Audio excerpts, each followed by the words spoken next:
Alright. Hello there. It is Demigosh from PaigeeWorld, and today is going to be our first of many live streams.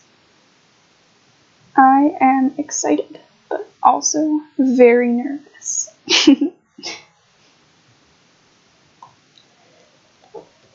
So what I'm going to be doing is, it's going to be like a tutorial type stream, and you guys are just going to let me know what you want me to cover. And I'm going to try my best to shed some light on the situation. So you guys can start dropping ideas whenever you want to.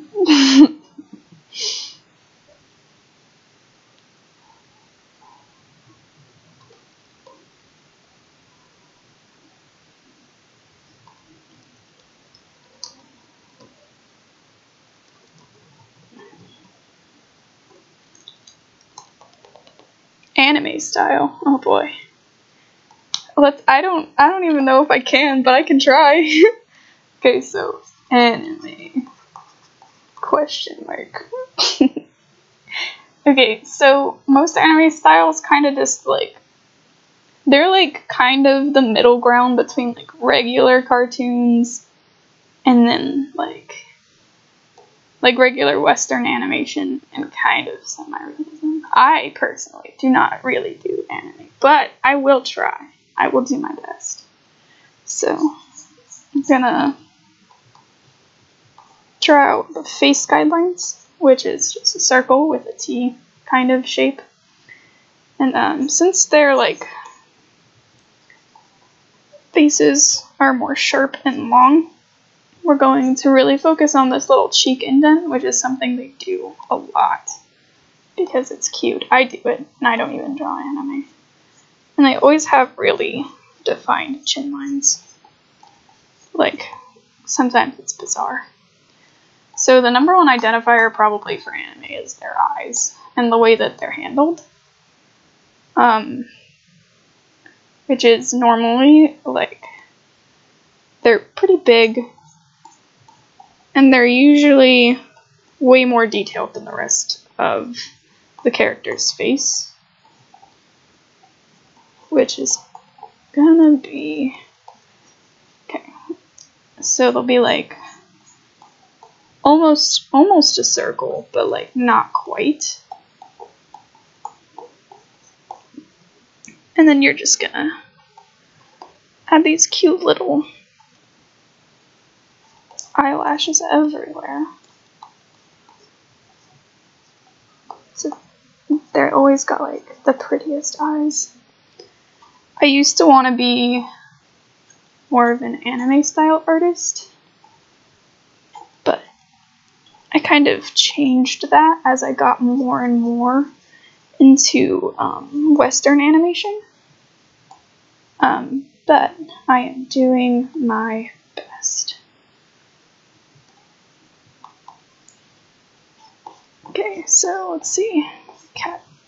You guys said to do nyan, so I'm gonna try and do that. Let's see.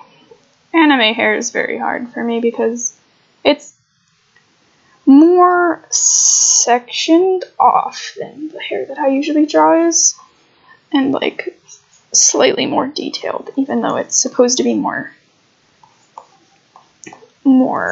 simple for animation purposes.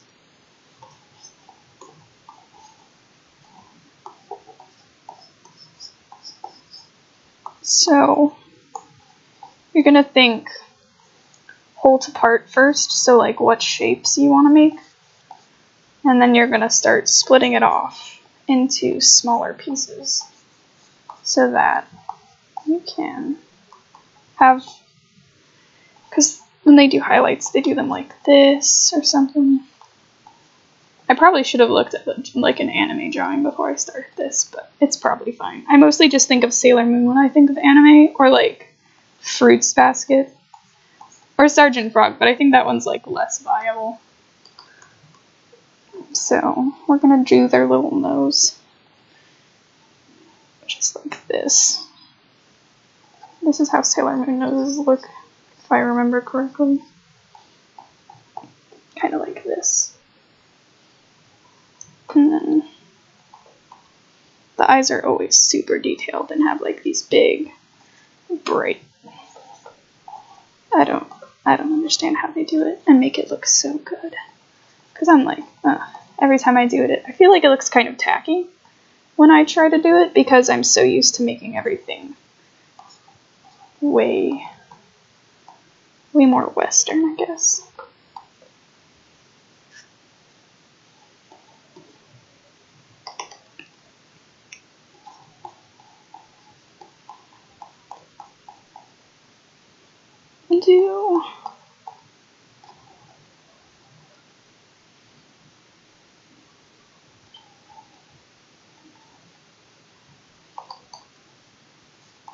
Here's my attempt at an anime style.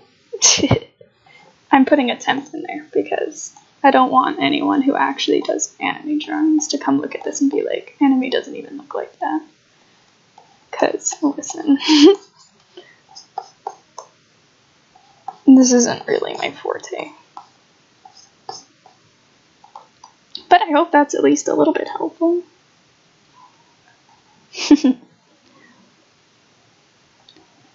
This is actually our first live stream, and it's super exciting. So, let's see. What else do you guys want me to do? Let's see. Anime is not my forte, but I can show you how to do other things. Hi, welcome to the stream.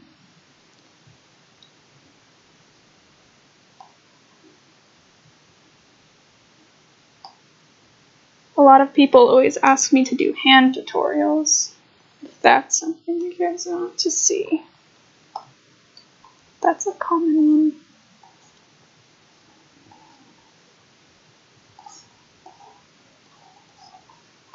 So we'll just start with these little boxes.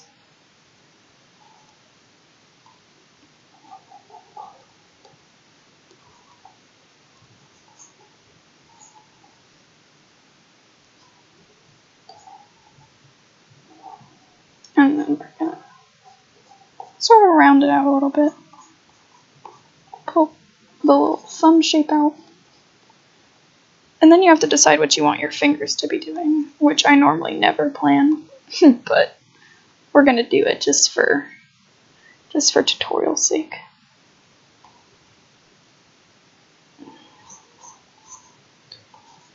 Another good thing to remember is that the middle and ring finger normally move as a unit. So if you draw the guides and you draw them sort of together, like when I draw hands, I draw them like this.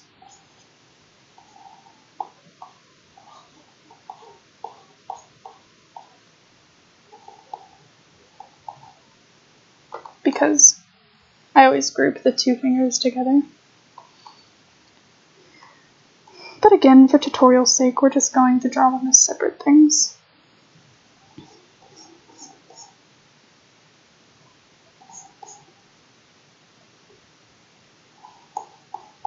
Also, I'm going to change how this thumb is. Put it like this. Okay, so we have like our basic sketches. And then you're just gonna... I like to separate parts of the body sort of into like straights and curves, because then you can build dynamic easier. I'll explain in a second what I mean by straights and curves throughout my art and throughout anatomy, I guess. Because I feel like simplifying it this way makes it easier to learn how to do it with more detail.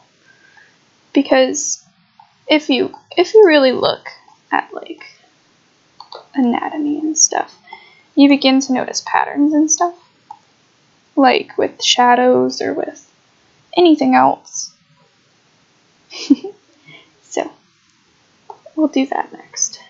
So for anatomy, I'm just going to do like an actual human really quick, because we're not going to just throw you all into cartooning. You kind of have to learn something about how anatomy works before you can start breaking the rules, I think. Because, you know, it's good to know.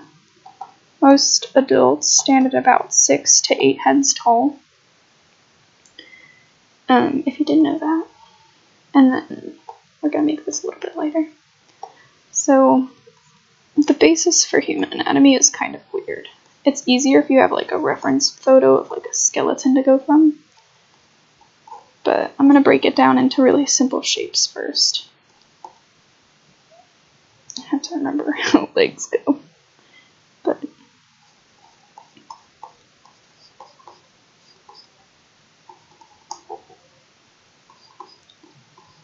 your legs are here, and then there's feet, and then arms.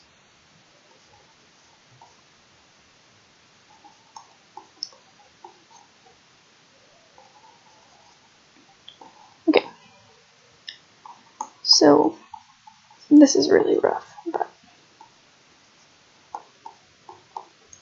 generally speaking, your hips and your shoulders are going to be about the same width.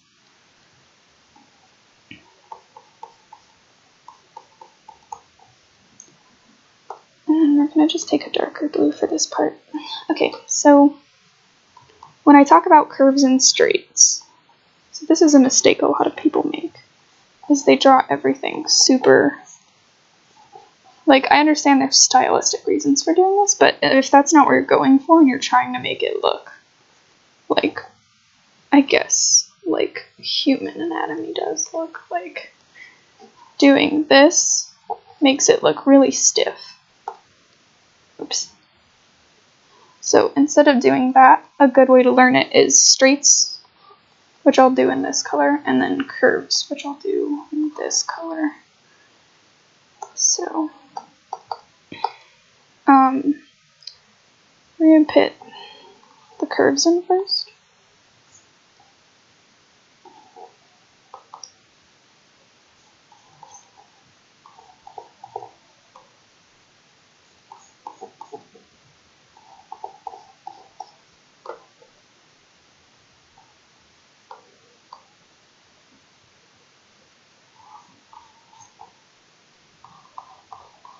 Again, this is kind of rough because I have not done an anatomy study in a while. And, again, you don't have to take everything I say as, like, the word.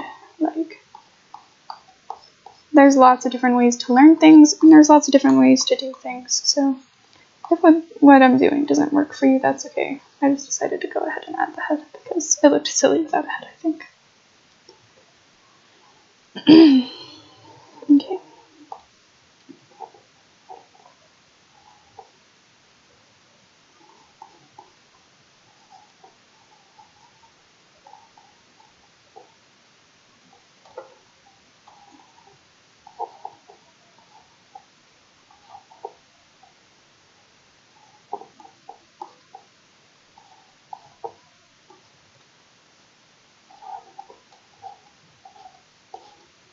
I'm not actually drawing the fingers on here, but it's okay.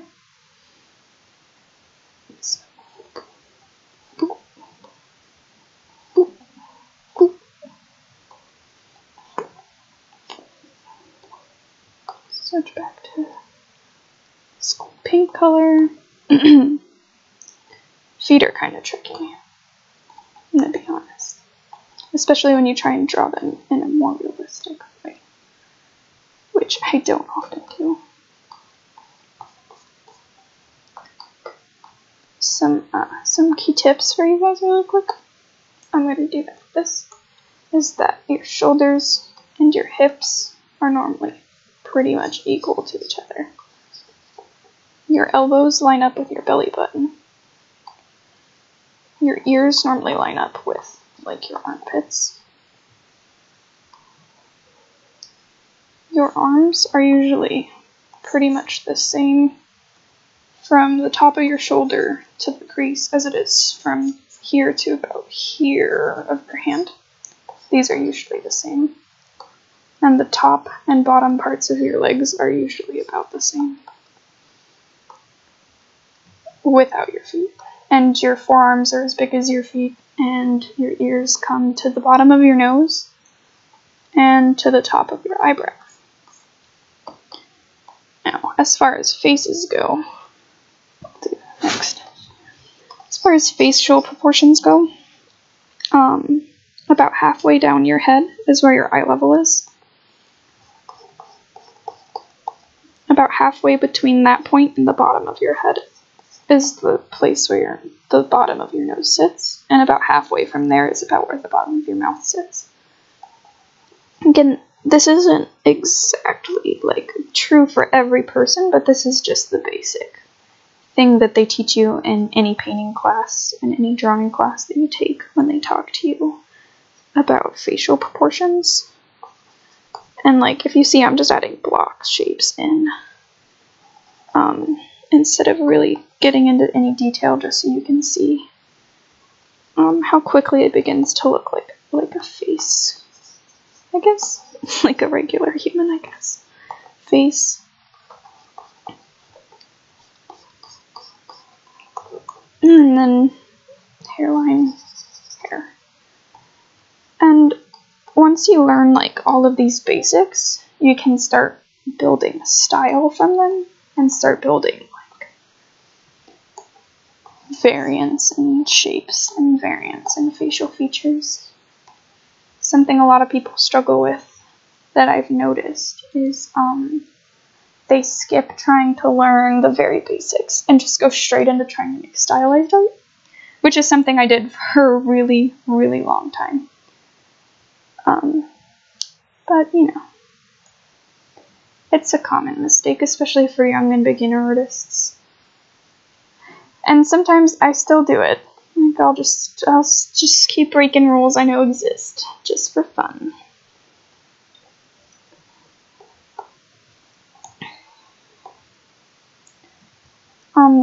The video won't go off of the channel. It'll still be on the channel for as long as it's been made. They automatically record the streams and then they process them after that. What else do you guys want to see?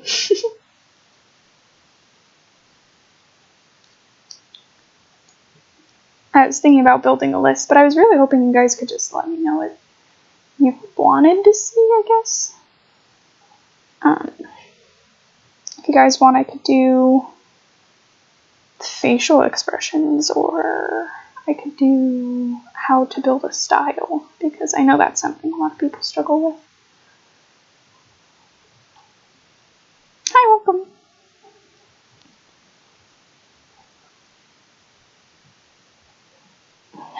Build the style. Is that what that means? No say.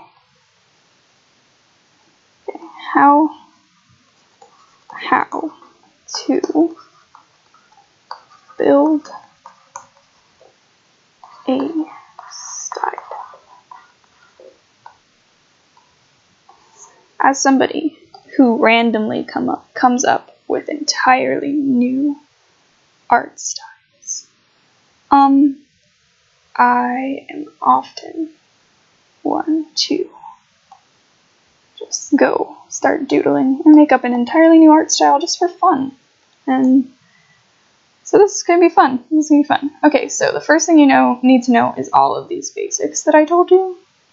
But since you're building a style, you can begin to kind of diverge from that. So we're going to do one that's more like semi-realistic or whatever, and then one that's way more stylized, you know?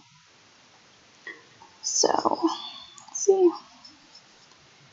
I always start out heads with a circle just because that's how most heads are made, but a good thing for stylized art is to build from different shapes. So we're going to make this one a square. And then kind of make a chin line for this one, just to start off. Alright. So let's say we're going to do a style that's based off shape for this one. And this one's going to be more based off of knowledge.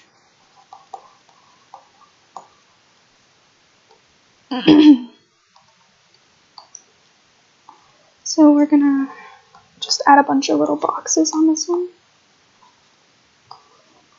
to work from. He kind of looks like a robot right now, but it's okay. That's sort of how it starts out when you're doing more stylized art that's based off of shapes. A lot of the time the sketches look really weird, but it's fun. It's a good time.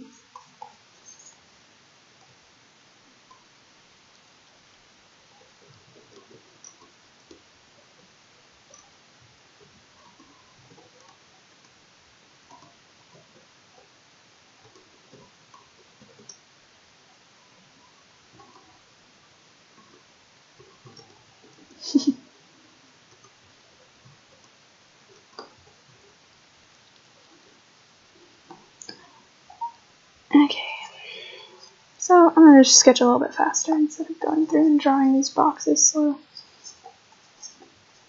Okay, and then for this one, with the knowledge that we have from our original anatomy thing and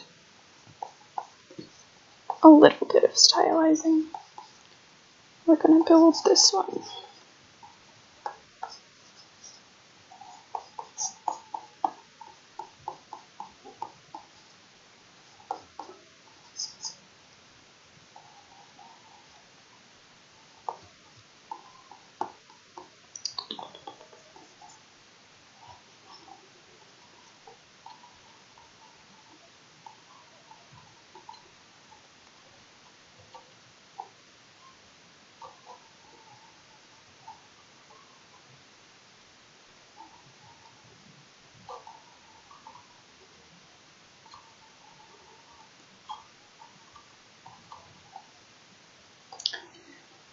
Oof.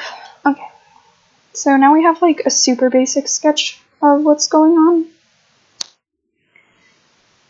And then we're going to start building from that. So, I guess I should just throw on some hair really quick. We'll make this of how I draw Maya.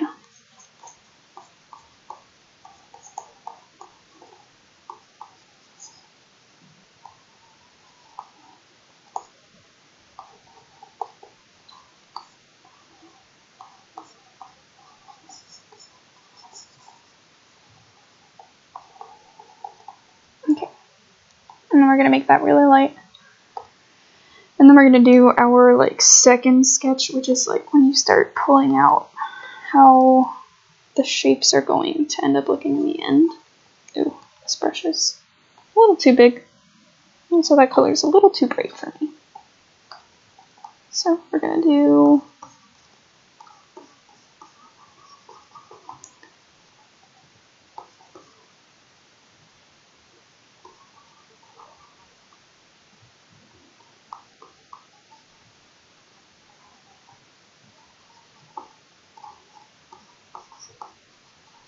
kind of make them boxy. The eyes. Oh, like. There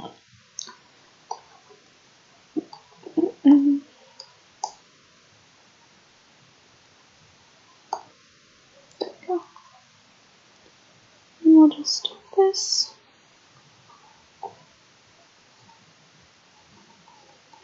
So I am not used to making more box-shaped things, so this is a little bit awkward for me, but I think it's going okay.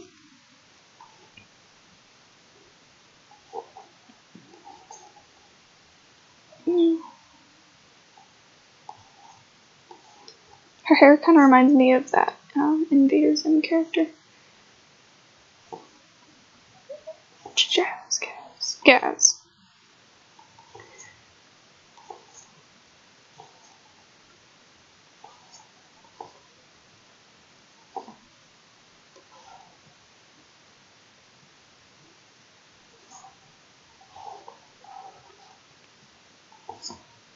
a good thing to remember when you're doing shapy or stylized art is that fast lines often look smoother, even if they look a little bit silly at first and you have to go back and clean up. It's better to make fast and smooth shapes when you're trying to do stylized art, because it makes it look more vectory, which is common in styles where you're trying to make it look more like a cartoon, I guess. She still kind of looks like a robot to me, but that's okay.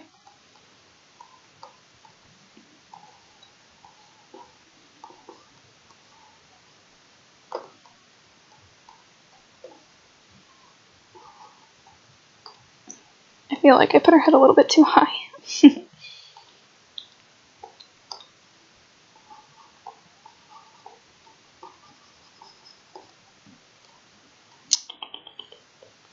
We can put her in a nice little sweater.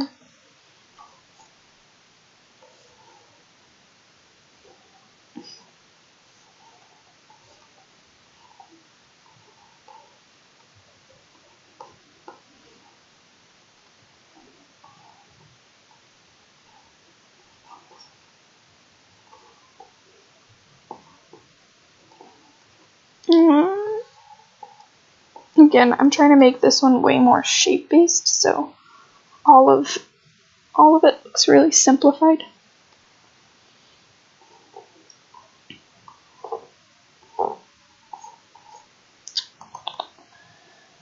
Okay, and then for the hands for this one, they're gonna be boxy and kind of like, maybe do this for the fingernails.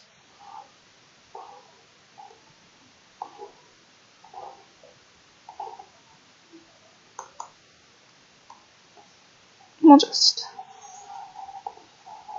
I do this all the time. It's easier when you're building a style to sort of reuse shapes and parts until you get the hang of it.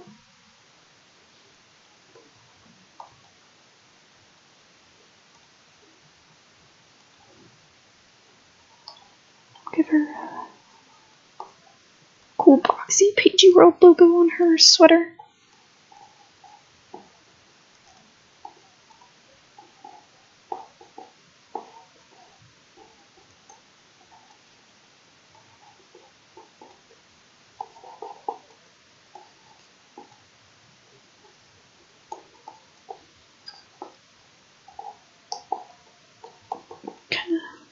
Instead of little circle dots, we can put little boxes, so it's like pixely, I guess.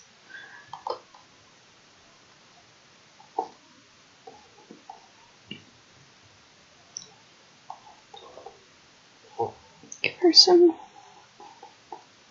what are those called? Cuff pants. Khakis. No, khakis is a type of like color. Or khaki pants are like the soft yellow-brown pants. And then that's how you make a more like stylized,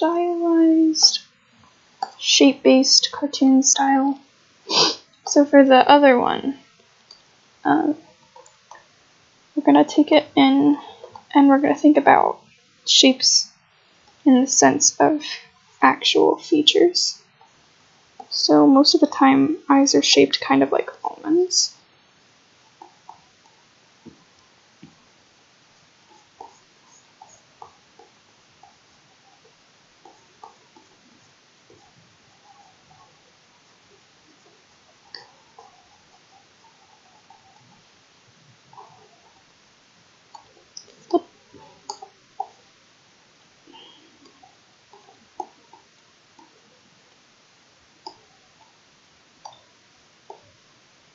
Should animate them a little bit too.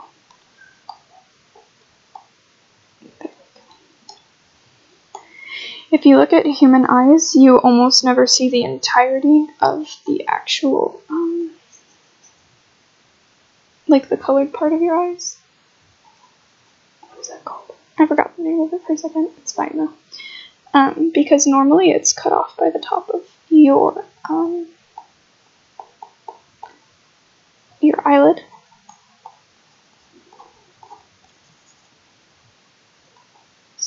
And then we're going to draw in where the actual eyelids are. This is something that you can learn how to vary to show different types of faces. Like different races and just different eye shapes even, because there's a lot of them. And I know something that I personally struggle with when I do more realistic faces is that I keep the same shapes with like everything. And that's something I have to do and like I have to work on for me to improve my less cartoony art. For noses. An easy way to learn how to draw noses is to not think of them as noses and to just think of them as the shapes that noses make. Which is really hard to learn, and it took me a long time to do this because I was really adamant about wanting it to look like a nose from the beginning. And my art teacher that I had in my 11th grade year of high school taught me that thinking too hard about art and thinking too hard about things you draw is what holds a lot of people back. Do I listen to this advice always? Absolutely not. Do I recommend listening to it? Absolutely. The thing is that you can't think of faces and of drawings in parts, because that'll make your drawing have a lot of inconsistency, and it'll make it have a lot of things that just don't seem to really hold true to what you know. And instead of thinking part to whole, you have to think whole to part, which comes a lot more and when you get into like color composition and like using color, especially in like painting faces and in painting in general, which isn't something I do a lot, but when I do it, I try really hard to keep my, or at least digital painting. I do traditional painting sometimes, but digital painting's harder for me because I don't have the physical colors and I will use them less throughout the drawing. Just because I know that I can use any colors I want when I'm painting digitally. Like, I can just start pulling colors out of nowhere, but when I'm painting traditionally, I usually pick like 3 or 4 colors, and then I just use those for literally every step of the drawing and the painting, like from sketch to finished piece. We could talk about color composition after we do the expressions that was requested. After this. Another thing about making your own sort of semi-realistic style is that it's harder to pull shapes and keep it looking semi-realistic. That's something that keeps me from experimenting more with it, I think, is that I am really adamant about pulling shape and about putting shape into places. And a lot of the times that makes my my more semi-realistic, I guess, art look way less semi-realistic and way more not even close to realistic.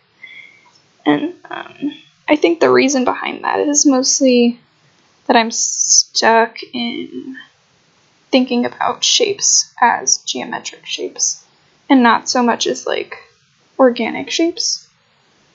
And the difference between that is a geometric shape is something that you find in geometry. It's not like the shape of a leaf or like the shape that human faces make. Like, none of those are things that you learn about in geometry. You can learn shapes to base them off of from geometry, but you never learn those specific shapes. So like an organic shape is like this, like just weird shapes that don't really have names or specific points. And that's why I recommend to a lot of people to do an organic shape study and to just go and just learn to draw a bunch of different organic shapes. Because if you can learn how to make really good organic shapes, you can learn how to make really good organic looking pieces, and that helps build dynamic in your more realistic art. But a lot of people don't really like to go do art studies just on their own. They'll be like, I'm sure it'll just get better with time. I'm like, yeah, maybe. But you can improve a lot faster if you just go try something new. And that's why I think doing paintings every now and then, even digitally, is good for my art. Even though, like, realism, semi-realism, totally confuses me. Absolutely. I have the hardest time figuring it out. But working on it, I feel like I'm slowly getting better.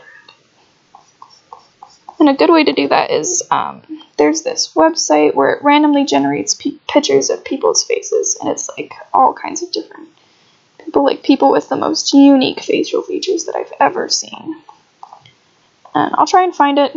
I'm going to make a links post on my PaigeeWorld account for resources that I recommend. There's like free stock photo libraries that you can use for pose references, and like all kinds of resources that I have saved somewhere that I'm going to put on my account, and put a link to the post maybe in the description after I finish making it, so that you guys can get a hold of those.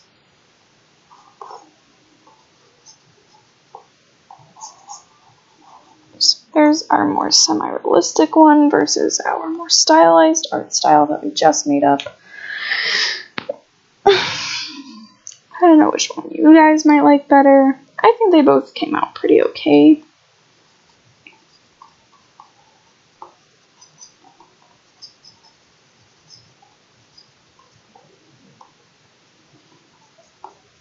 I'm just gonna add some quick shading because I think this looks funny as just a sketch without any shading. Just because it's supposedly semi-realism and people don't exist with 2D shapes. So it makes more sense to just throw some quick shading in there, just to make it look a little bit more semi-realistic.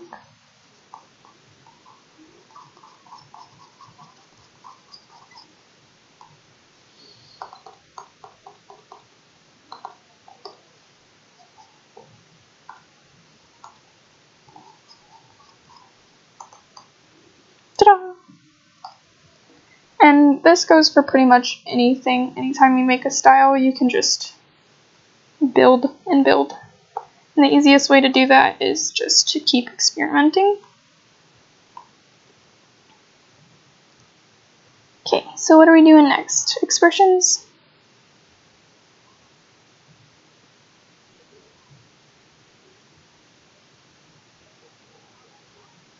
Yes, expressions. Okay.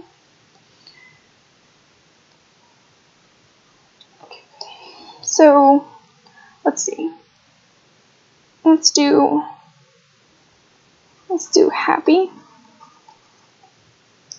sad, angry, and happy, sad, angry, and excited. So instead of just doing this in the way that is like, this is how you make somebody look like this, by doing these shapes, I'm going to show you how to start pushing expressions to make them look more dynamic in a face. Because a lot of what people do is that they do the same sort of thing with every expression that they do.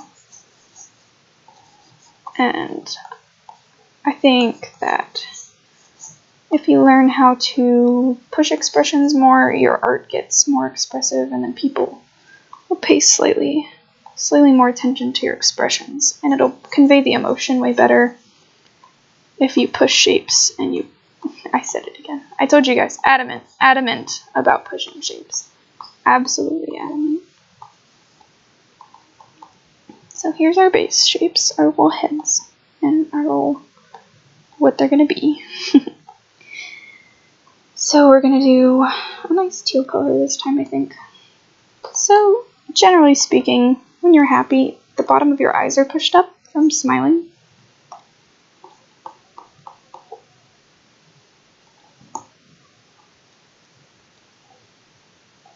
Oops.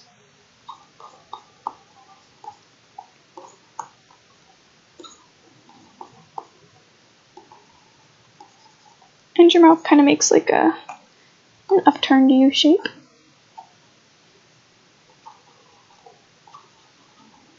And you just look pretty pleased.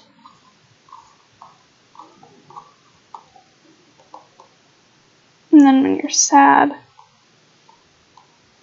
your eyebrows kind of just go down a little bit, like this. And your eyes will be like, they'll look more, what's the word? More downturned, less awake, less rounded.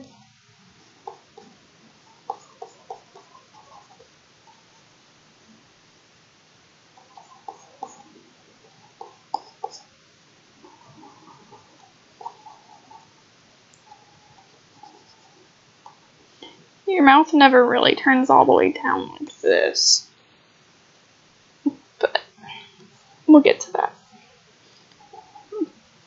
It's more of like just slightly downturn. And this is just the general expressions. We're not getting to pushing them yet.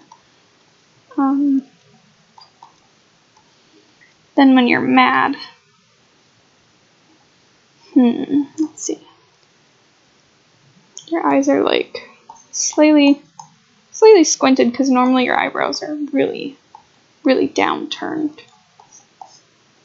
Like pushing them in more. Depending on the kind of angry, your eyes will have like either pressed up like in the smiling one, or downturned like in the frowning one.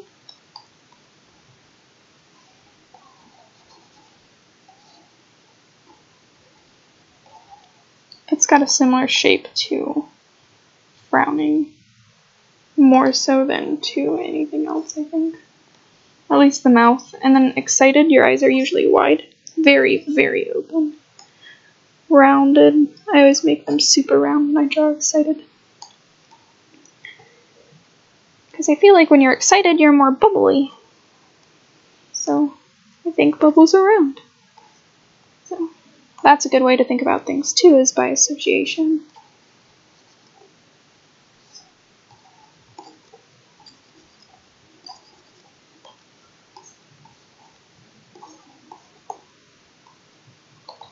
It looks pretty close to like the smiling one, I guess.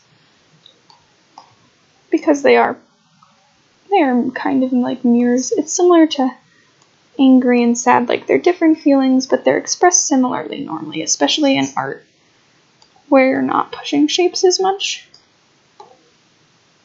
So we have our basic human emotions.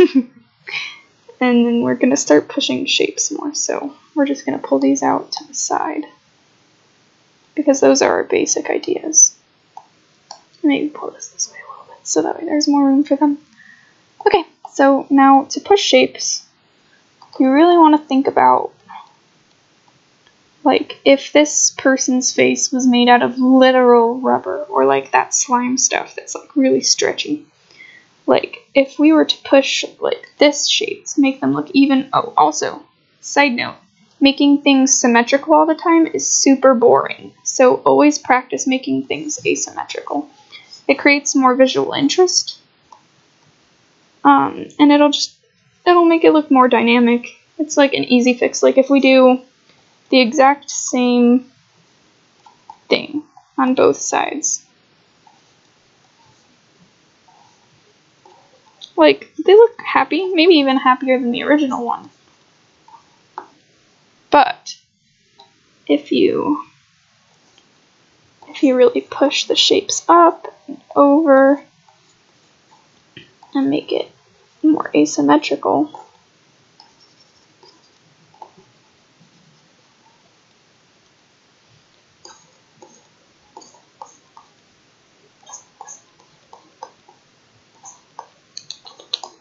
it starts to make them look more and more alive and more into it. And it gives them more character. Because if you push all of these different shapes through, it just brings them, like, you can tell this person is way more happy than this original one. Like, look at them. They're just having a good old time. Now, sad. This one is, like, you can tell they're sad. Look at them, they're sad. But you can make them look less just boring sad. Like, if I were to really downturn the eyes instead of making them sort of the same shape as when they are not sad, really just focus on pushing them down, making them look droopy. And then, like, dull out their eyes. I always make them dull. When they're sad, I like to use color and color association a lot in art to really convey emotions, because color has a big part of setting moods in drawings. So, and sometimes breaking those rules is really fun too. So for asymmetrical and sad drawings, usually you're not thinking very hard about how you're expressing, and you're more in the moment. So drawing everything like super loose when I draw sad drawings for the sketches just makes it look way more genuine, in my opinion. Also, make sure your shapes like slightly wobblier. Like, you don't have to make them look so clean. You can start like making it, like, I'll draw their eyes. I'll make their eyes like wobbly like this. I'll make like big tears, like big gloopy tears. Like, it looks like they're almost made out of gel instead of water. Just because it makes it like just a little bit more interesting, I guess.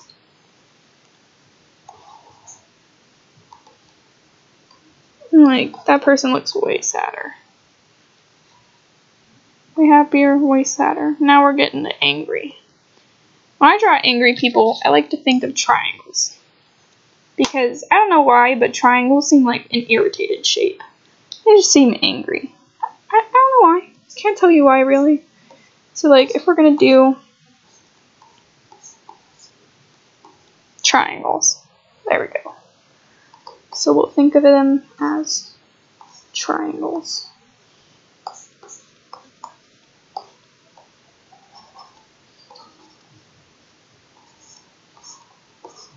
Also, when you're angry, a lot of the times you're asking questions or you're yelling out like responses. And I always like to make it look like you're in like a questioning state. Like you're just jarring people with these aggressive, angry questions. Look at that. And then, of course, mouths dip down at the top. So you make like a bee. That's my angry mouth. I just make them like bees.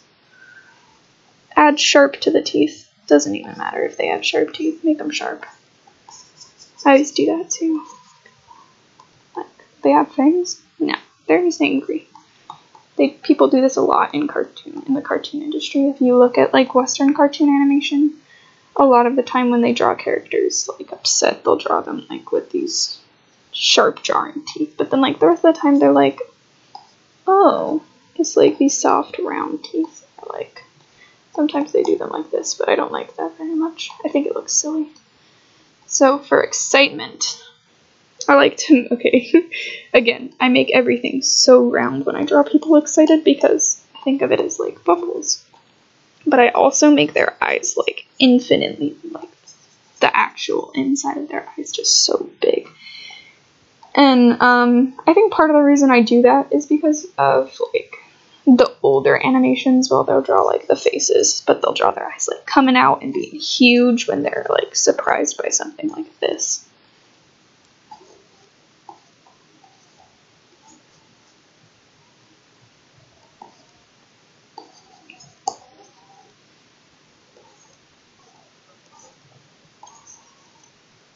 You know?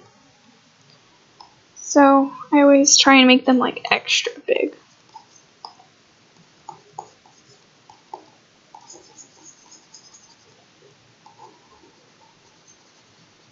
And then for the mouths, it's like, think of like, sort of like a heart, but like wider and more flat.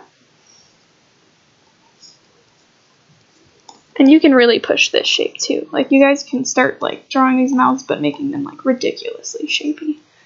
Like,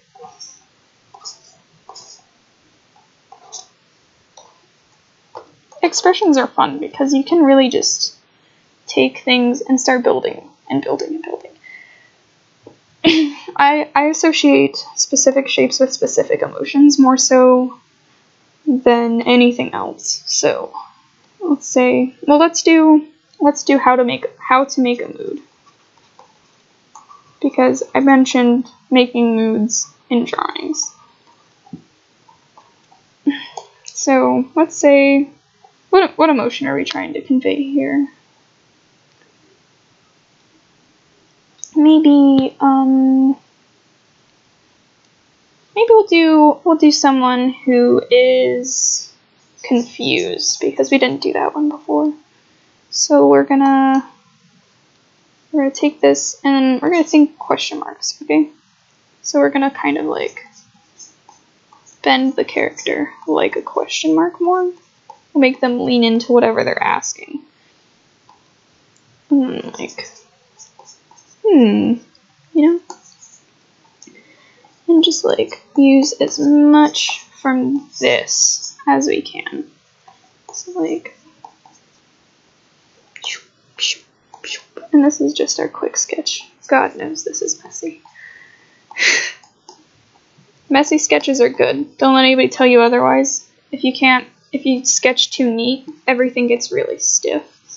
And anyone who tells you that sketching messy makes you a bad artist, or it makes you like seem messy as an artist, you tell them it's for dynamic. I promise. Again, going for question mark shapes, so we're gonna do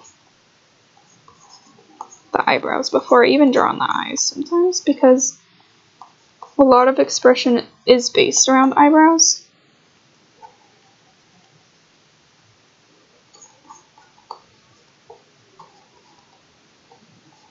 And like, confusion is sort of like a mix between excitement and,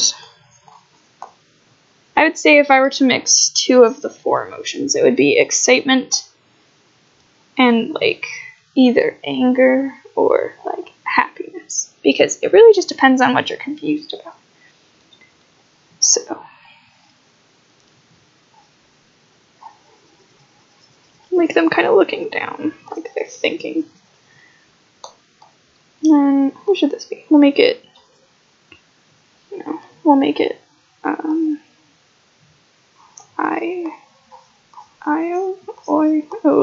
I don't know how to say her name, and be honest with you. No idea.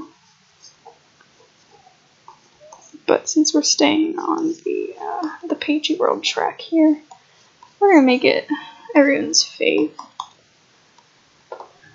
So we have our basic shape. It's the question mark. So we're gonna go do some line work really quick, which is something that people ask me about a lot. They'll be like, how do you do your line art? And be honest with you, 90% of the time, I like to make my lines a little bit messier because I feel like that conveys more emotion. But we're gonna use like a pretty straightforward line art brush for this. Just because I feel like it makes it more clear in tutorial mode for you guys to have something that, despite the shapeliness of my style, like, it still has a lot of like readable edges.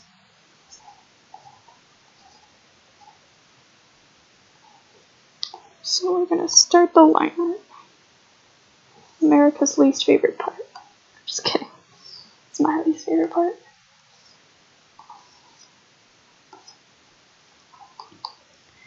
And I don't know if it's because it's hard for me. I wouldn't say that it's necessarily hard or like more difficult than other parts of it. It's just that it's the most tedious thing, I think. When things are tedious, I am less likely to enjoy them. I'll give her like a stripy sweater dress type thing.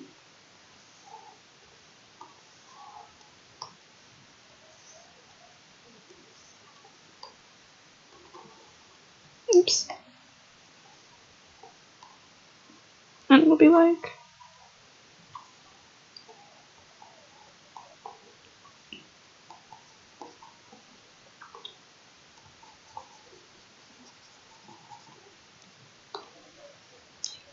oops.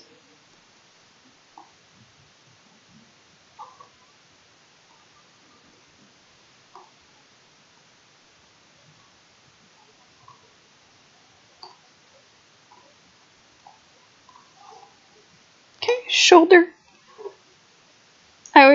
You gotta think like shoulder and then arm. That's something I just started thinking more of doing because I didn't for a long time. So I draw my arms really inconsistently all the time. So we're just gonna do a little hand. Now's where we get to the fun part, which is the face.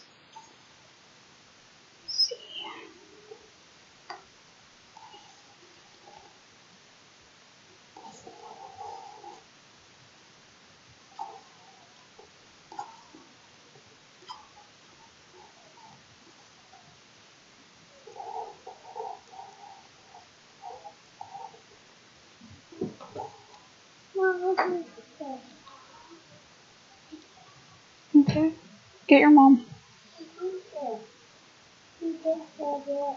She said yes? Okay, sorry. One second.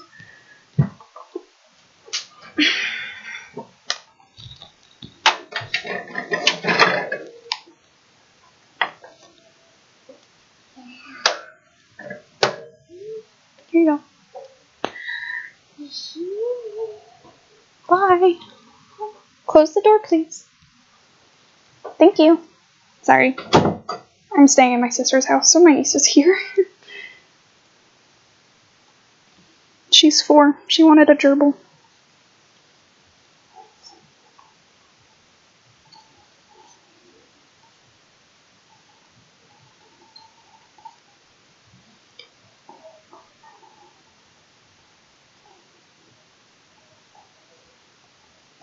I like to put little lines everywhere, by the way, because I feel like it makes them just look so cute. That's just a stylistic choice, but, you know. Art styles are weird.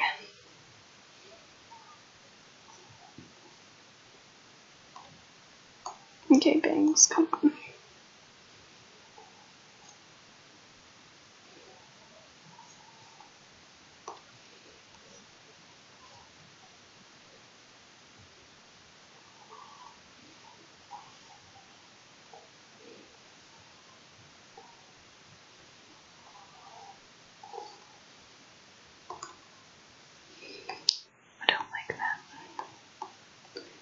If you look at my style, you can kind of start picking shapes out of it. Like for any longer than like 3 minutes, and you can start pointing out shapes that I use, especially shapes that I use frequently. Sometimes it's a fun game because people will be like, I just noticed that you use hearts for like every shape in your drawings. And I'm like, yeah. Yes, I do. I like to pick specific shapes. Sometimes I pick different shapes for different characters, but not so much as I used to. But there are certain characters that I use certain shapes for like parts of them that I don't do for all characters. Like especially characters that belong to me, because I like to separate them. And like what they mean to me, and like what they're like based off of the shapes that I use for them.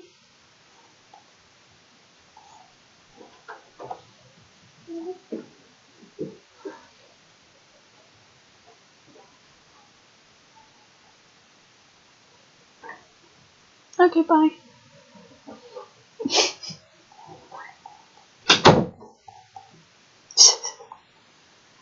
Okay, so this is our confusion line art, I guess. I was gonna say sketch, but it's not a sketch, it's line art. Okay, so just fill in some of these stripes.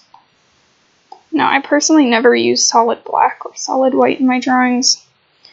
That's because I think that it looks kind of tacky to me. I don't know if I can speak for everyone when I say that I think it looks kind of tacky, but I feel like if you use color for everything, then you always have colors to like base characters off of. I do different line art colors for almost every character. I do different, like, you'll like, this is just a really dark blue. It looks black against the white background, but if you put like this color behind it, or like a lighter, I guess, you can tell that it's kind of blue. Okay, so next we're gonna just fill in some quick colors for our lovely friend here. Yes, yes. Good.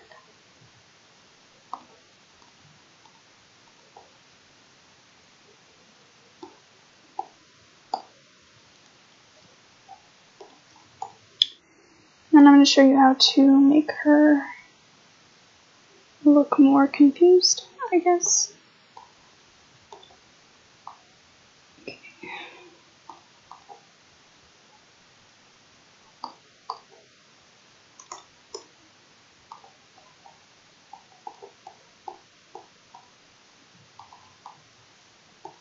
Need pink. Oops. Okay. So, to create mood in a drawing, a lot of the times I'll just base like my shading on the color that I want to use for the mood. And I don't know why, but I associate like teal with confusion. I don't know if that's a thing more than one person would think along with me, but I really just think teal when I think of people being confused. So we're gonna do teal shading for the whole drawing.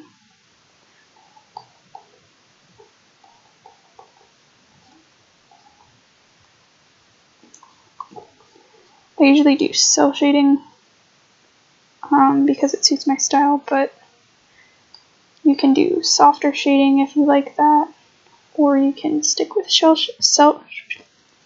shading.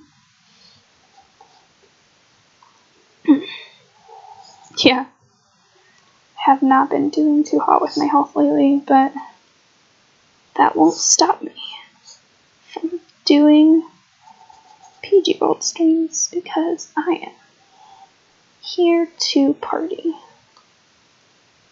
So we'll do here to here. And then, of course, eyes are round, so you want to shade them as so. I always do the shading for the parts that are intercepting regular other shapes first, because then I don't have to, like, instead of thinking, oh, there's this thing creating shadows and there's also the fact that it's round, so we're going to make it round and then try and flatten out part of it. Instead of doing all of that, I just I shade them as separate pieces instead of thinking, again, whole to part is applicable in most senses, but when I shade, I think more from part to part.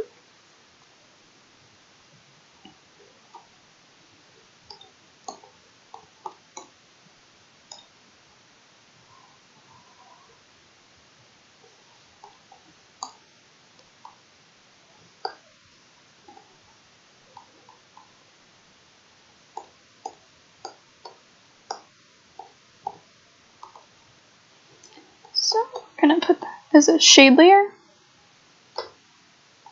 And then merge that down.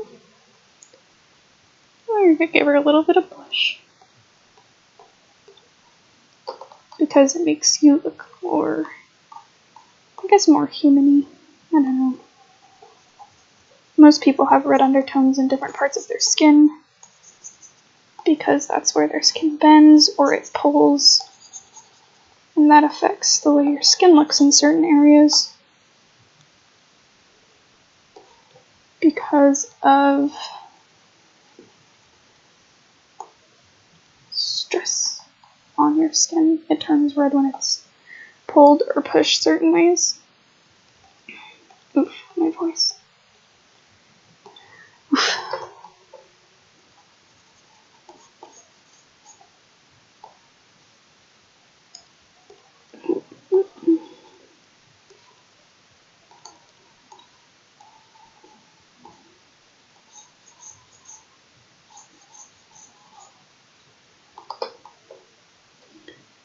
Another thing that I like to do is to color parts of my liner, but not all of it. To sort of section it off by color, I guess. But really it's like separating parts more. Which is funny, because I keep saying, think, hold apart, and then I keep saying, then we're going to do this to this one specific part. So we're going to just color in some of the lines to show where things start and stop within itself, more so than between different parts.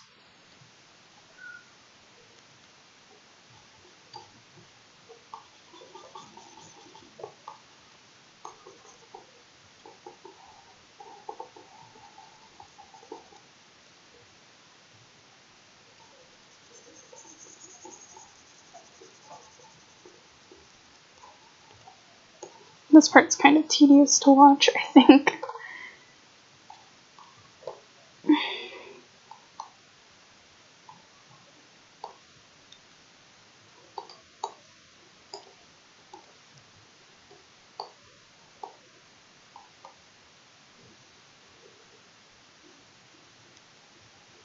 We could do this color and put it over the stripes on the dress. Oops. You know, it's funny coloring on the wrong layer all the time. It's one of the biggest artist struggles, I think.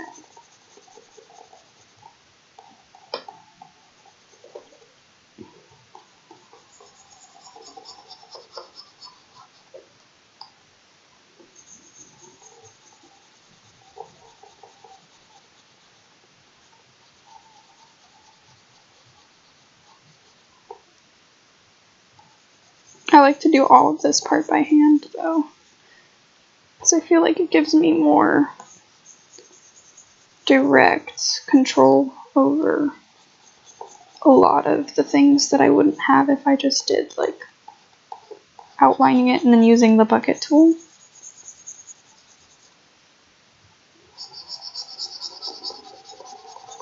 Especially since I use a marker tool when I fill in the line art, because I can get more variation in, like, shade to make it look like parts of it are more shaded.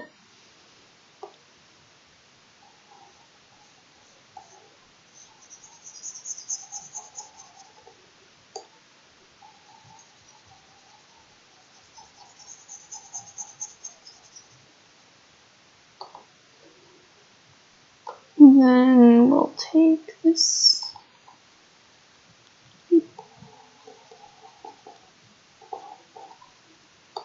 And then that part is done. And sometimes I'll do more shading. I'll do like more extensive shading, or I'll just put more effort into making the shading. Oops. Wrong one. Making the shading more detailed, but for little simple things like this, I just normally leave it at this. And you have a very confused friend. And if you want afterwards, sometimes I do this. I don't always do this, but you can do an overlay to make it more teal, or you can do you can play with overlays to see how it makes the colors look different. I usually, if I do an overlay, do some sort of purple overlay, because it always just makes the colors a little bit more vibrant. Or I'll do like this thing where you do this. You take contrasting colors, and you're just gonna take them like this and make organic shapes. Oops. And you're gonna put colors that don't really match. I guess they like contrast with each other directly next to each other. Make these blob shapes that kind of just touch right on the edges.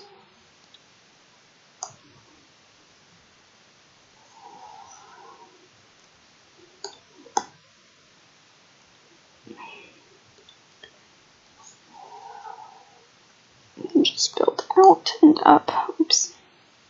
It's important to remember to connect your lines, otherwise you will not get anywhere too fast.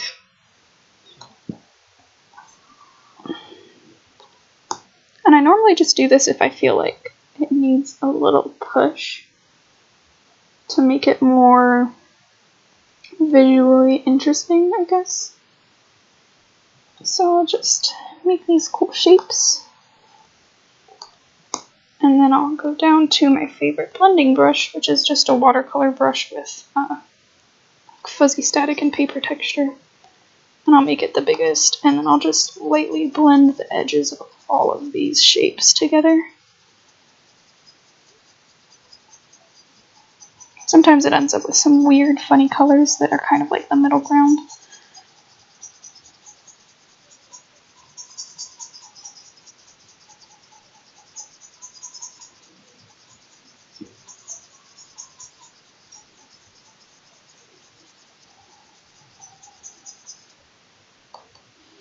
And then, because some parts are going to get like, you duplicate it like twice, merge them all together, clip it to the shape, and so it looks kind of weird and kind of trippy. And then hit overlay, and then lighten it up to where it's like barely over colors to where you can kind of tell. Or I'll do luminosity and shade, and just peak it a little bit. And then you just merge that onto your drawing, and it gives it variance and undertones. And then, or if you want to add extra to it, on the same layer you can add like a texture. So it's like, it adds a little bit of texture to your drawing. I always do checkerboard patterns because I love checkers. They make me happy. And then you have your drawing. It's supposedly confused IO or Aoi. Hold on.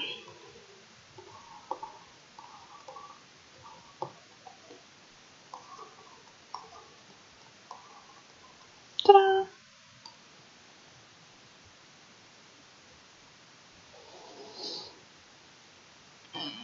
Okay. Anything else that you guys want to go over?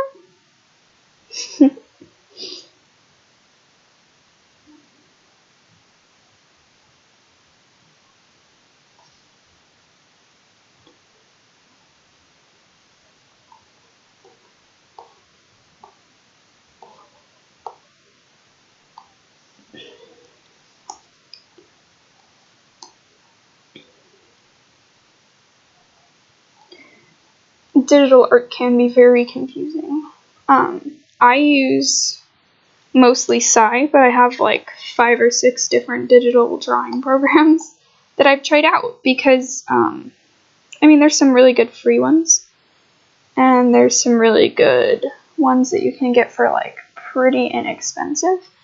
Like I think Sai is like $50. Then there's Metabang, which is free, and I like it. Draw the entire city of France with only one color. Huh. Or only the color white. Assuming that that means to do it over black. I never do black and white because I don't like white I don't like white and black being pure white and black together. Because it kind of hurts my eyes. Draw myself. Draw different body types. That would be a good one to do. Here, I'll draw myself really quick.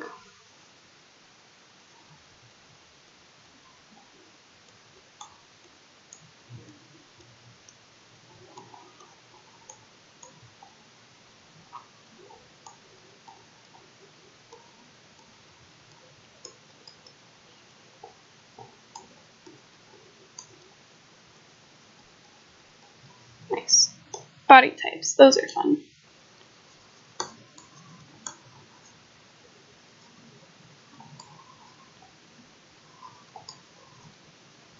Right on the handwriting. It's just getting worse with time. Okay, so generally speaking, if I was just going to break up the body into shapes, they would be like this. This is how I draw the base of bodies when I draw them. But to create different body types, you're going to edit muscle, fat tissue, and just build. Like sometimes people have really wide set shoulders and really not so wide set hip ranges. And just average looking legs. Sometimes you can just put kind of narrow shoulders, but with larger hips. And then just average legs. And the best way to do this is to kind of learn how to separate like people into pieces. Like shoulder types can vary from narrow to wide to like medium, and then hips can be narrow, hips can be wide, and you can have just like average sized looking hips. And then of course there's like thin legs, like chubby, I guess. I don't like to use that word very much, but like legs with more fat or more muscle. And then there's like, I don't know, how I just regularly draw legs, which is like these just regular sized cylinders that just sort of match the bottom of whatever the hip is. So another good thing to think about is that fat tissue would make things rounder. Bone makes things sharper. And then like a combination of those or muscle would make them sort of rounder like this. So if we wanted to draw like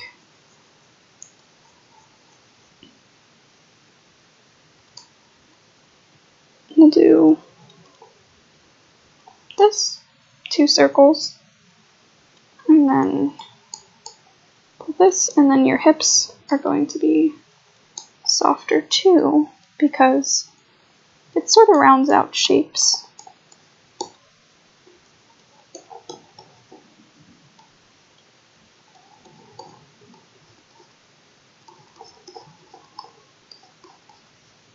I don't like to draw feet very much. I always just draw them as triangles.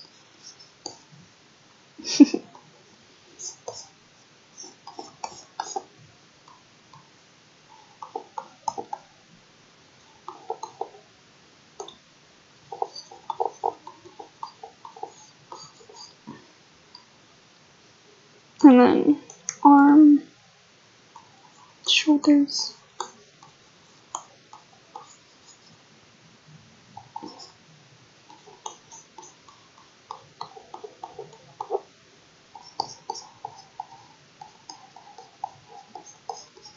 This is like, I guess like a softer, more round body type. And then you can do like, I wouldn't say it would be like, oh, I have to cut this arm off so I can draw next to it. And we'll just do this.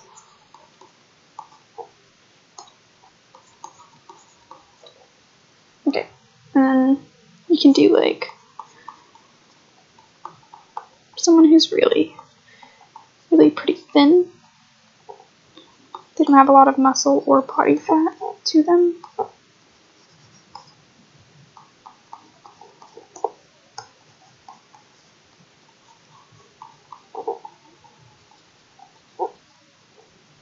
Then we could do someone who's kind of muscular, I guess.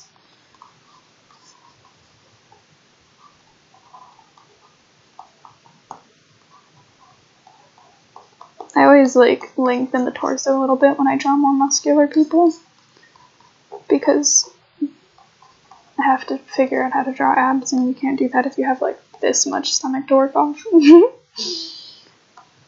So we'll do, this is their belly button. Oh yeah, belly button, belly button. And then like muscular legs. Muscle. Muscular structure is so fun to study. I recommend looking at like anatomy books and stuff, and like they have like these reference images online somewhere that are like just ridiculously like muscular body types. And like I don't really draw muscly people a lot. I mostly draw like these two and like spaces in between them. But like muscular body types are so interesting. Like if you learn how to draw them and draw them well, like kudos. Kudos to you, my friend.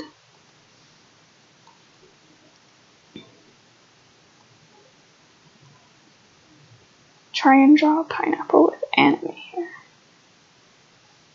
Anime hair. Pineapple. Pineapples are kind of shaped like this, I think. I don't really remember. I haven't looked at a pineapple in a while. So then we're just gonna...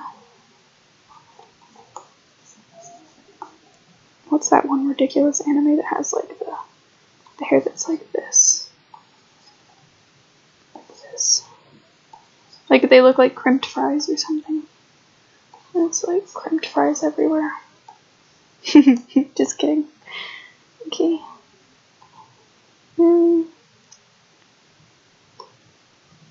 Okay, is there anything you guys want other than that?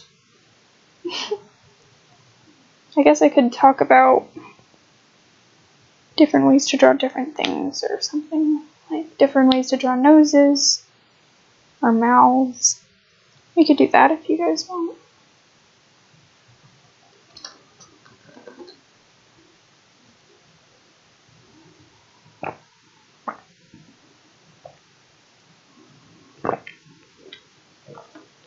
I had to get a drink. My throat kind of hurts.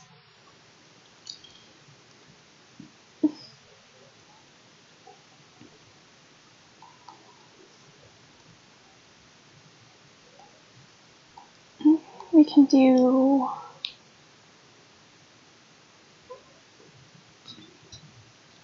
Oh, we could do how to make color palettes.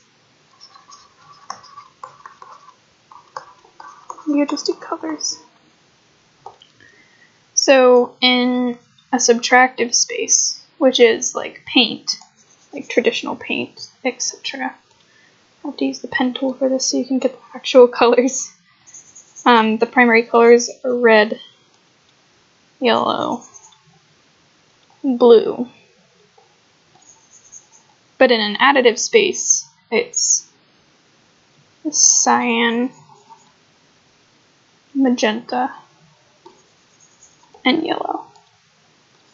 And what this really means is just when you take these colors,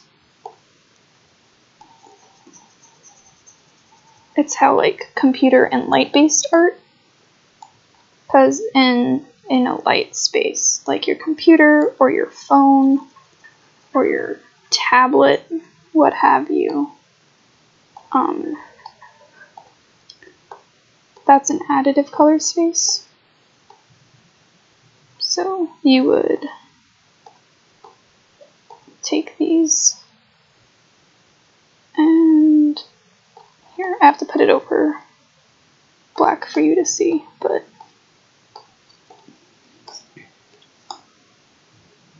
when you take them and you put them together, they make the separate colors. I think this one's supposed to. If you take away this, you can see better what I mean. Because they are on a light space, that's how the colors on the computer are made, and that's why sometimes when you do prints, it's less obvious that your colors are, or it's more obvious that your colors look different when they're printed, or when they're on a space that is made to be viewed with subtractive colors, because of that fact. Next this is like paint based. We just dilute it. You can see that this is just regular, like what you learn in school, colors, because it's based on paint, because that's tangible. It's subtractive. You mix them together, you get brown, etc. So we're going to talk about different kinds of color combinations. So we're just going to clear that out really quick, and then we're going to take colors, specifically those from the rainbow, with, of course, a couple of add-ins, because color spaces on the computer are slightly different.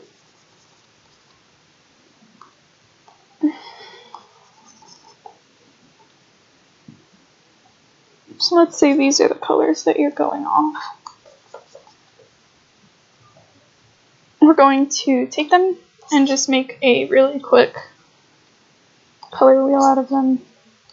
It's not really a color wheel, but like a simplified type color circle. It's not really a wheel because it's not connecting like the one that I have over here.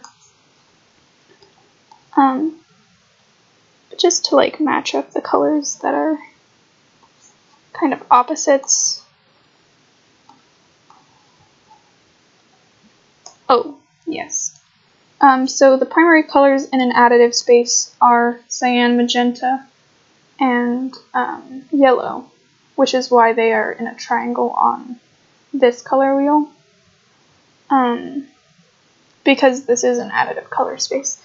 So anything that you use that isn't CMYK, which is cyan, magenta, yellow, and black, which is normal printing colors, it won't mix the same when you print them, so it'll come out kind of silly.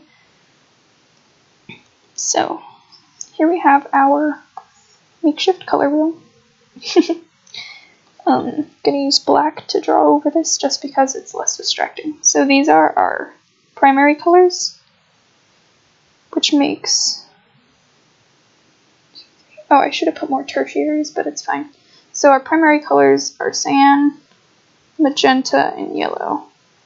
And the secondary colors for those are red, blue, and green. Because if you mix cyan and yellow, you get green, and if you mix cyan and magenta, you get red, and if you mix magenta and cyan, you get blue. That's why it's like that on here. And I guess it's not really mixing them to get those colors, because you can't, well, in a light space you can mix to get them. Like if I took this, take them here.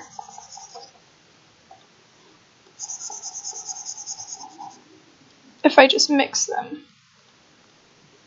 Where's the...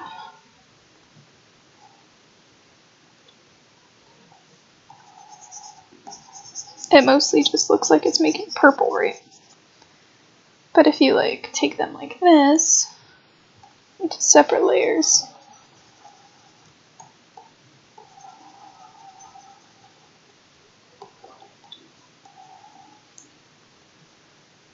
and you set them to do this. Boom. Because you multiply between them to get those colors. I'll show you with this too.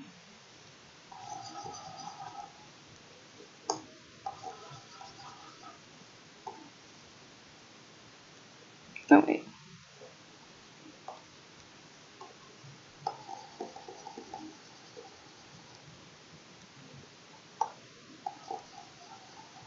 See?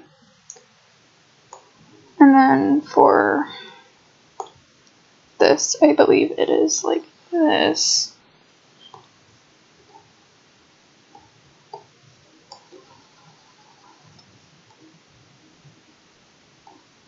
Just kidding.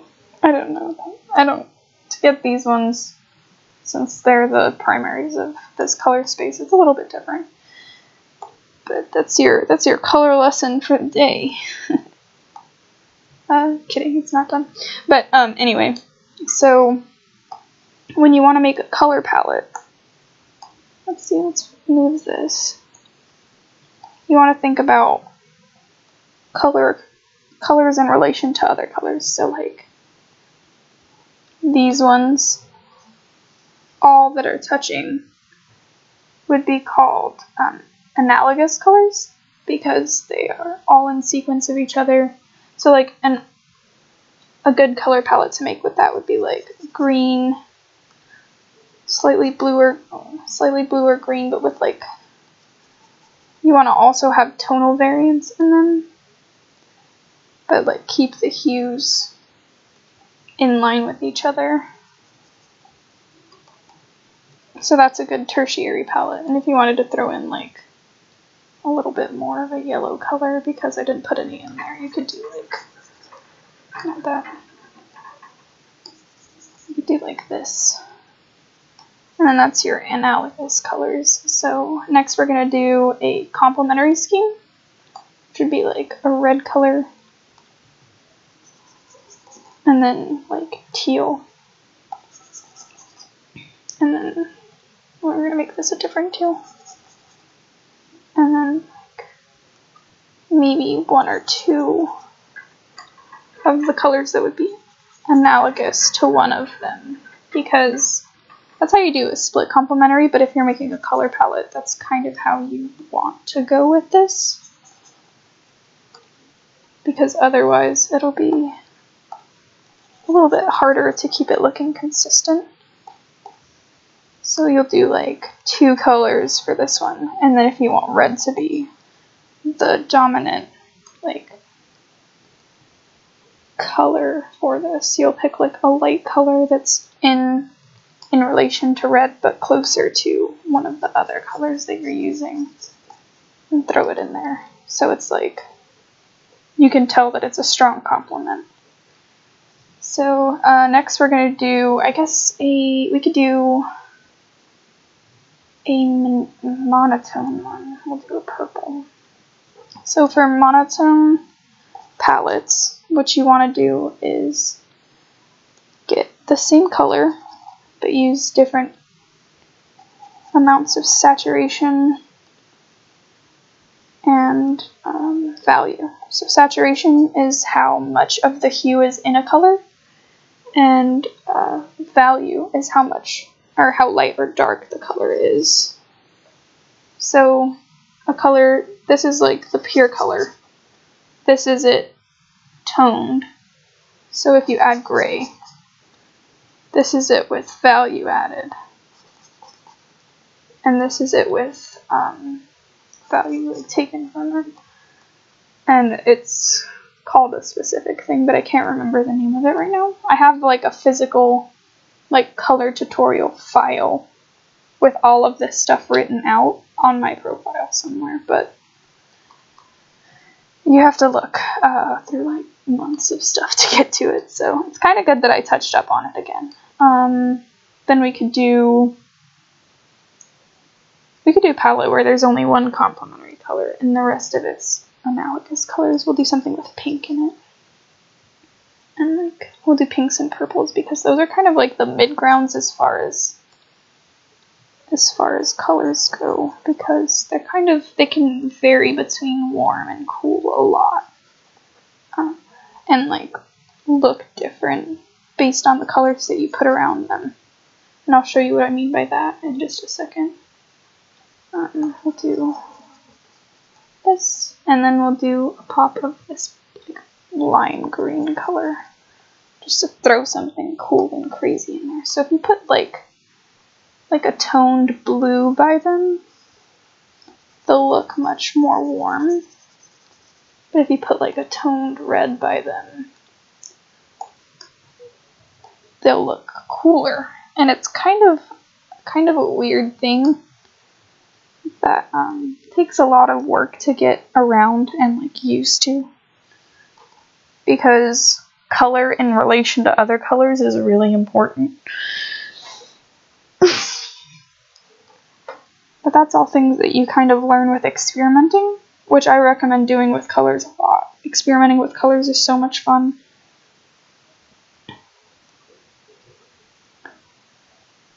Okay, we'll do noses now, because noses are hard to draw. So, speaking in basics, noses are like this. They're like, what are those called? Trapezoids. Trapezoids. Or maybe that's not a trapezoid. I was going to say a parallelogram, but I don't remember. It's been a while since I was in school. So we're going to take this same shape 3 times. Right. Oops. And then we're going to do, so noses come in like, I'm going to say sort of 3 parts, because you have like the bridge of your nose, which is the part that is like from the side, like this is where your eyebrow is. This is the bridge of your nose. And then you have like the shape of this part of your nose. So it's like this part, and then like whatever this part ends up looking like. So like people with like noses that come out before they go down. And then there's like people with shorter noses that kind of go like this. There's all different kinds of noses. So if we're going to do like a sort of round nose with a more short bridge, and then we'll do a hooked nose.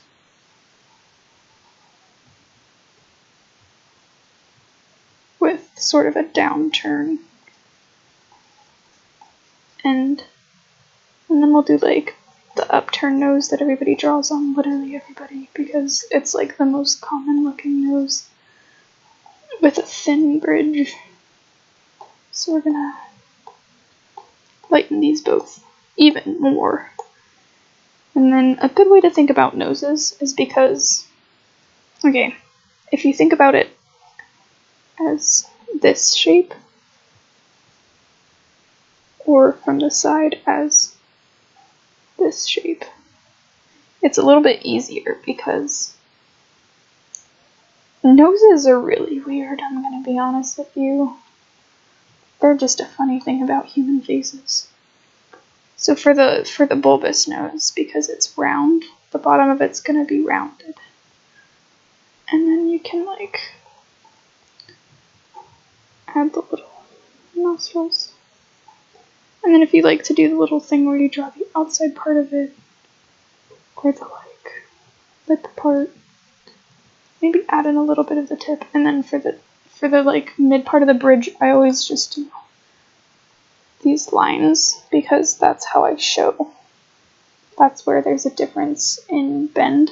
And then for the downturned nose, you won't see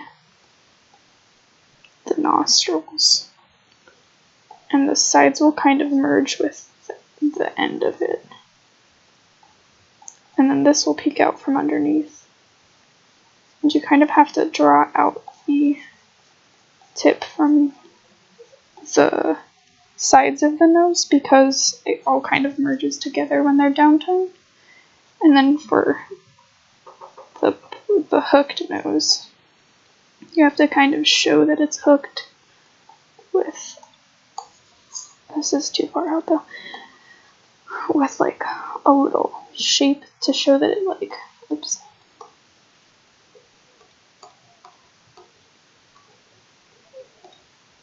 That it comes out and then down. So like from the side it would be like this. So like from this side it would be like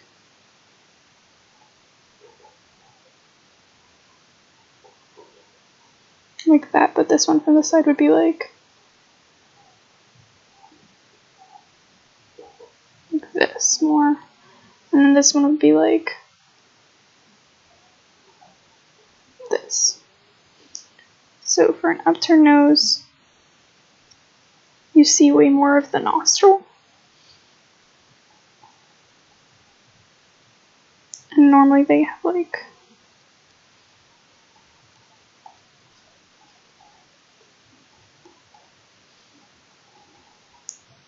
I'd say it's shaped more like this. And then the bridge. So those are just some basic nose shapes. They're kind of messy. If you're going more for realistic noses, it's best to just do a bunch of studies of them.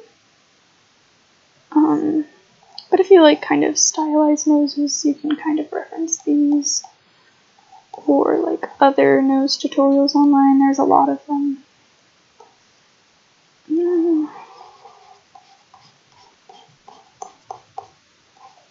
Also, different nose shapes sort of cast differently, like shadows and stuff.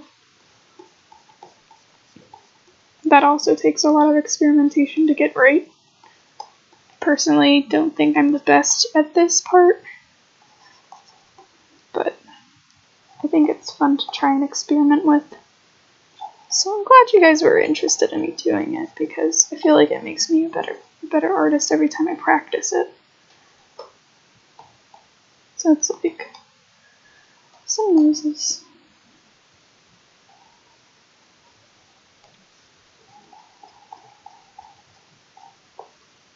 Ta-da! Ooh, hair.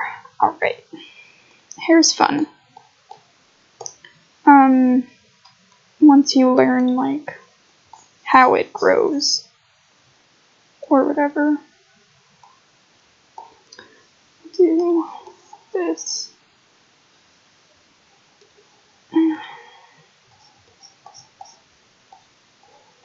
Here's like a face from kind of the side.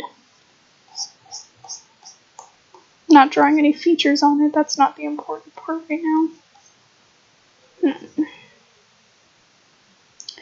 Face from the front.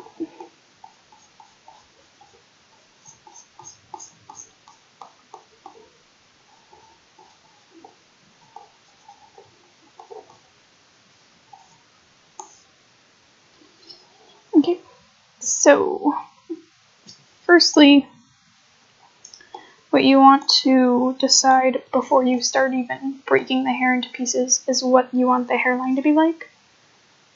And there's a lot of different types of hairlines. For this one, we're going to do one of the ones with the widow's peak that kind of comes further out from the ear on the sides.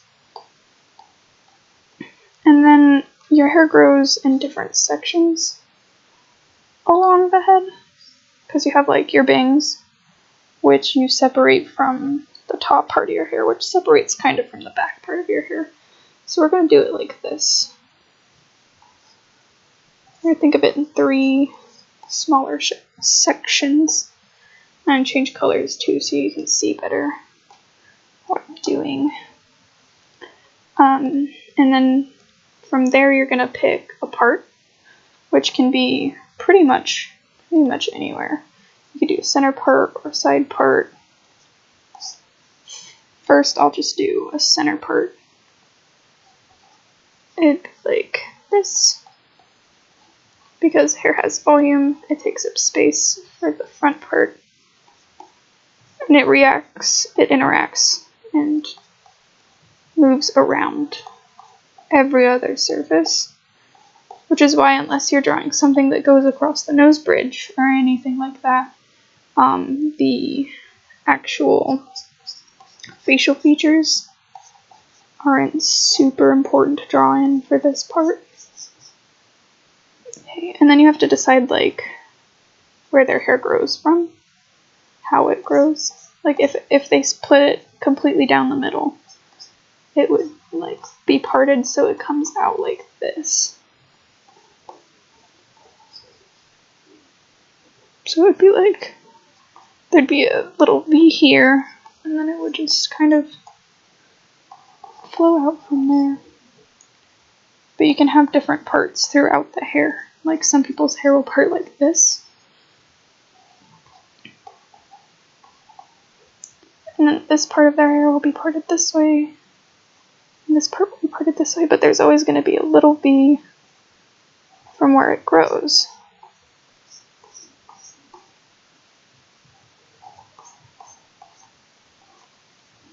It always grows out from where you're drawing it and kind of goes around the hair.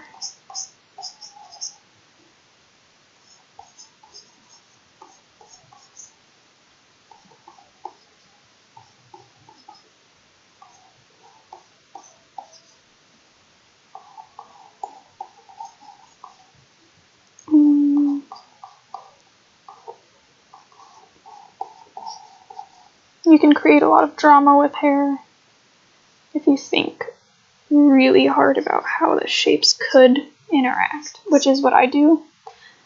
Like, I have a character, her hairline's not like this, her hairline's more like this. She has her bangs cut similarly to the PaigeeWorld character,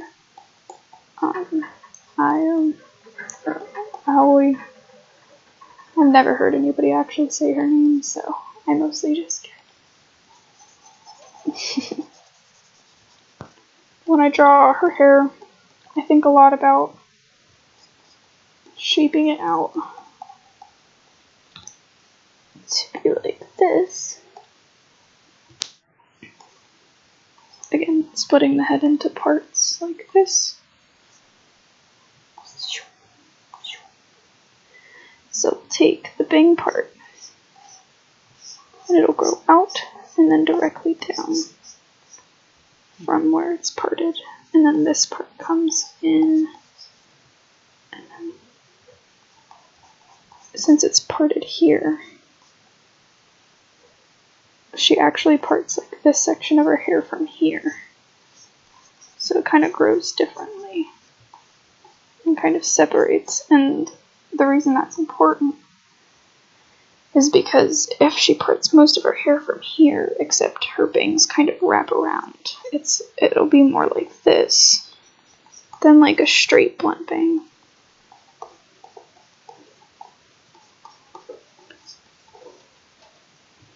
Yeah. So if I was to draw, like the way I draw Nyan's hair is like, I give her a part that's like this, really squared. And then I draw her bangs.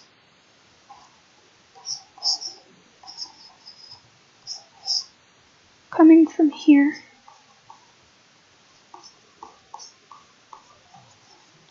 And then I'll change pose. After, wait, I forgot part of her bangs, which is this part.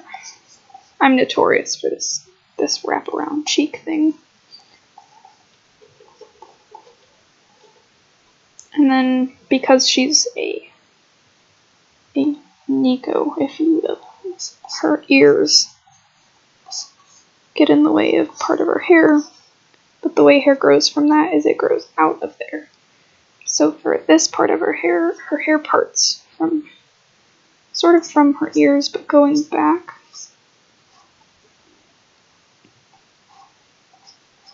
This part is normally where I draw this coming from. It kind of goes under her other hair. And then this part grows out. Out. Out. And it just spirals sort of out from wherever. This goes for characters with horns too.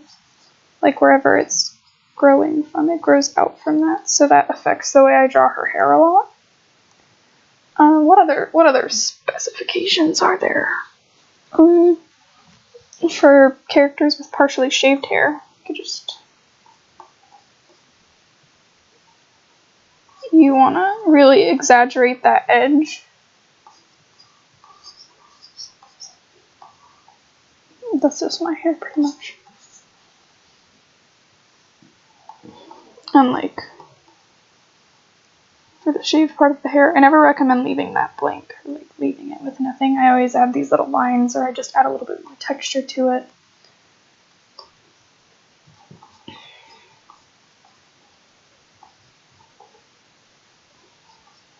Like even when you draw from the front, you just want to give like a little bit of notion that there's a little bit of hair there. Because there's not nothing there.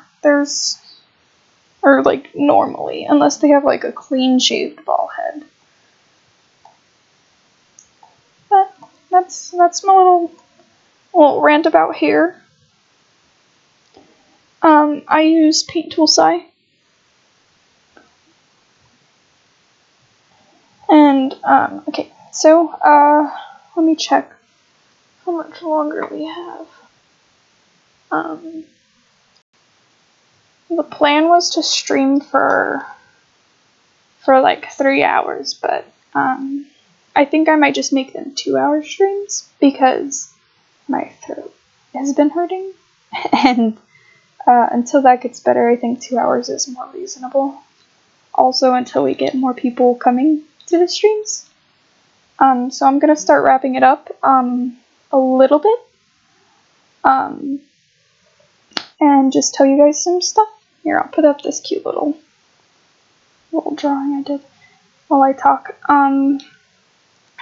So this is going to be the first of a few different live streams that we're going to be doing throughout the month, and the goal is to do them every other day for 2 hours to 3 hours a day from 8 to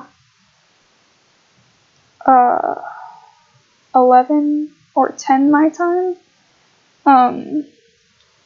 But we'll see. And I was really excited to start doing this, and I'm really excited to keep doing this. Come ready with questions and ideas next time. I'll be here same time on the 3rd.